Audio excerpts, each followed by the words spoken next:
Yeah. Y'all know what it is.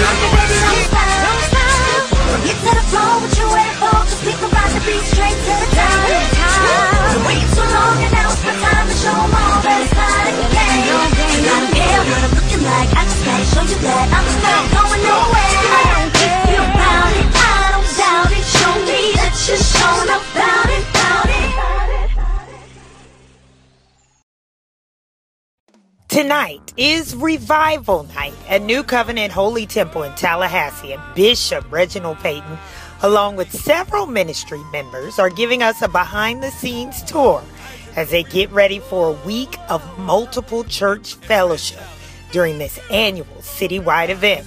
And while pastors, ministers, and people from throughout the area share their enthusiasm for this yearly celebration, even more enthusiasm can be felt from New Covenant members in support of their bishop and family as they played host for this historic event.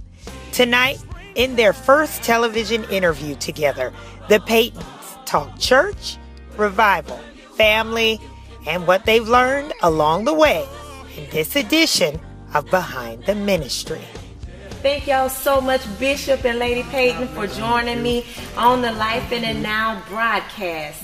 This is such an honor to have you guys here. Glad to be here. My God, thank you. We are humble. Oh my God. Bishop, you know what? You have blessed me already. Both of y'all have truly blessed me. You have such sweet and humble spirits. And that's one thing that I can say that you don't find a lot of that anymore. A lot of people, in ministry now, everybody's on the go, on the rush, and they don't have time to just really talk to people and learn and get to know their spirit, get to know the hearts. But I have truly enjoyed you guys today. And we're here in this beautiful edifice. My God, y'all going to see a little bit later. You're going to see what we're sitting in. Just an amazing, amazing job what God has done at New Covenant. Now, Bishop. Yes, ma'am. You have some awesome members. I'm gonna start. You guys have some awesome members who love you guys, who respect you, who just started. They said, "Look, what about my bishop? We need our bishop to. People need to hear about Bishop Peyton." And I've heard so many other people talk about you, and I had never met you or Lady Peyton. Thank the Lord. But you have blessed so many people. How did you get to this point? Where did you come from? I just want to know a little bit about the history of you guys. Where did you come from? Who is Bishop Peyton? That's a good question. Yeah. Well, we came from a humble beginning, from Philadelphia. Okay. And we're both, my wife and I, natives of Philadelphia. And we were, I had come by some years before I started pastoring. And I was with another man. He's gone on to be with the Lord. He was like a father in the gospel. And he had to come this way because he knew the previous pastor where I was pastoring at. And he had a revival there. And so he needed somebody. In those days, everybody drove rather than just flying. Right. And he said the Lord told him to bring me to help him drive. And I did the drive. I loved it. I was a young man, old man. I loved it. So when we got down there, he had it was his revival.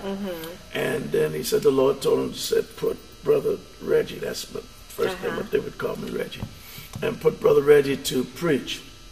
And I think that first night, that he did, the Lord just blessed so. Wow. And even from that, unbeknownst to any of us, we never knew the impact that would have on the people, on us, on me. We never knew the impact. Right. And I think that's what the Lord used to start bringing about that that relationship. Yes. And how long has that been, Bishop? Oh, my Lord. When was that? I mean, because this not your home. That's been a while back. Huh? Yeah, that's been a good little while. I guess that's been about 30 years ago. Wow. A little bit longer than that, lady? That was probably back in 1978 or thereabouts. Yeah, 30-some years ago. Oh, my goodness. But we came from there because I got started in the ministry really early. Okay. Yeah, I started preaching around 21.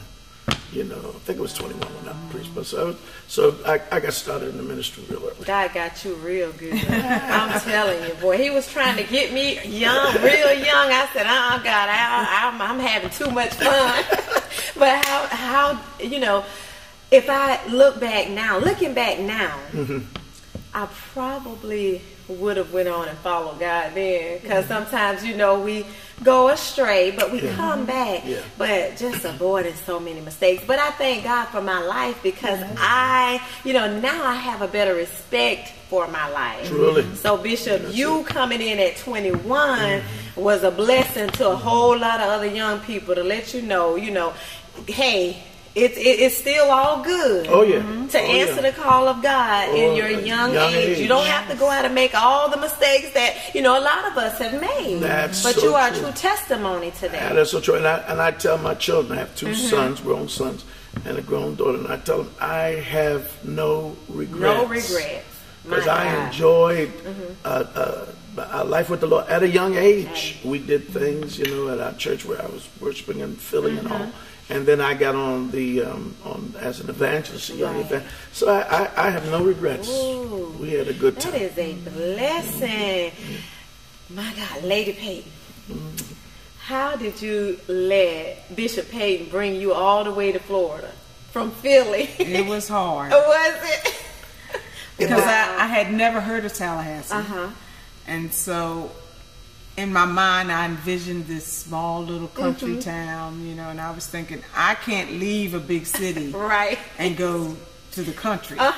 So his sister and I decided that since things were kind of leading that way, that, we'd come down and take a look at it.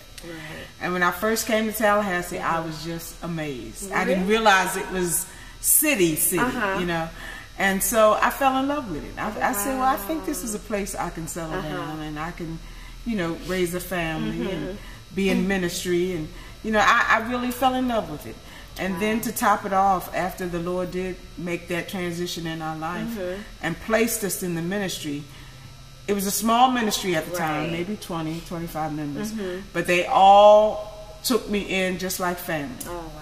And it was hard because I was close to my family. We were both very family-oriented people, and I never wanted to leave Philadelphia. And that was one of the things that I thought would really be hard for me to do, was leave all of my family and all of my friends and my church family and move 1,000 miles away. But from the day I got here until this present day, they have been nothing but family to me.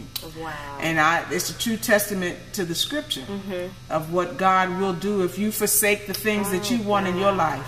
How he'll replace it, and he'll be that mother and that father, and he'll fill every void. And I can tell you, I've never been homesick. There's things that happen in ministry that make you say, why did I do this? But it was never because I felt that I wasn't loved or I wasn't embraced. And I periodically, especially during anniversaries, I let them know how much I appreciate the warmth that they extended to me. And now, it's more than just pastor and pastor's wife relationship, but we are definitely a family. And that's really what makes it, that much easier when you can be accepted in as family. There's no separation. We're here to love and respect and honor you because you're our spiritual parents. And I've heard so many people say that about you guys, and I gotta say, you have such sweet spirits. I've said that before, but I am truly enjoying myself here. Now, Lady Peyton, how do you balance it all? I'm telling you, I know Bishop has his own stories, because he said he had to sanctify you first. That's what he said. Didn't you say that, Bishop? Yeah, I'd sanctify her. Did you? Yeah, she didn't know quite what to do and how to go. So, amen. man. Well, you did a wonderful job. You heard that song about Green Acres? I said, "You're my wife. Goodbye, city life." Green Acres, Tallahassee. Well, I know so many people are blessed just to have y'all here, just to have you in the city, and you've done such great work, such great work, and I can just hear the power. I can hear the blessing out of both of you guys. And Lady Peyton, you know how you really, and for women, and I can speak because I'm a woman, it's hard sometimes, especially leaving your family, coming into a new place where you don't know anyone or whatever, and you don't know how you're going to be received, because first of all, you're from up north and you're coming down south, so you have your accent and all of it, you know, it's just different. And for people to embrace you. So over the years, you know, would you say it's gotten just much better, or have you seen a shift in the way people act, or because it is different, you know, you're from the north and then you're in the south now, you've been here for so long now, but have you had any of the, you know, feeling like, well, sometimes just not the church, but just being in this area, a difference? Well, there's definitely a cultural difference, you know, even though we're all African Americans, you know, there's a cultural difference, and things were done differently in the South and in the North, different type of atmosphere, But, you know, just to reiterate kind of what I said, I never felt a void or out of place, you know, even though I was coming from a different environment. And we were able to bring a refreshing you know, I guess bringing something new to them, you know what I mean? Some things they may have heard about or may have seen on television or whatever, but they got now to experience a different type of ministry when he came on, you know, because the other pastors did great jobs, you know, but one of them, you know, some of them were older and they might have had different ways of doing things. And when he came in, he had a young man's vision and a young man's dream, and the people were very receptive, caught the vision, and because of that, the Lord has blessed and the transition has been made. My God. You know? And it has been a great transition, having it, Bishop. Tremendous transition. My God. Didn't have any opposition. They were sweet. Amen. They were people whose hearts had been touched by God. My God. And certainly that made it just tremendous to embrace me and my wife as young people. So the city embraced you guys. The city without a doubt. They were tremendous. Good. Oh my God. Well, I tell you, you guys have truly boosted my faith in this one night. So I can only imagine what the people that sit under you guys all the time, what they truly get, because I have truly been blessed on tonight. We're going to go ahead and take a very short break, and we're going to come back with Bishop Reginald Peyton and Lady Peyton. This episode of Behind the Ministry is brought to you by 1200 Strong and One Ferg Ministries presents first annual I Ain't Never Scared Revival, Wednesday, January 30th through Friday, February 1st at New Birth Tabernacle of Praise, 1200 Harlem Street in Tallahassee, Florida. Service nightly at 7:30 p.m. Rudy Ferguson, pastor.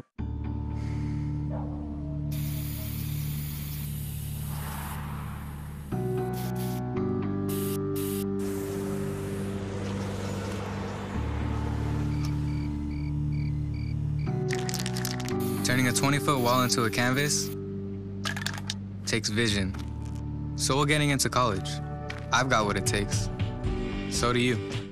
For more information, visit knowhowtogoflorida.org. The founders of America's 3 biggest pizza companies are named Tom, Frank, and John.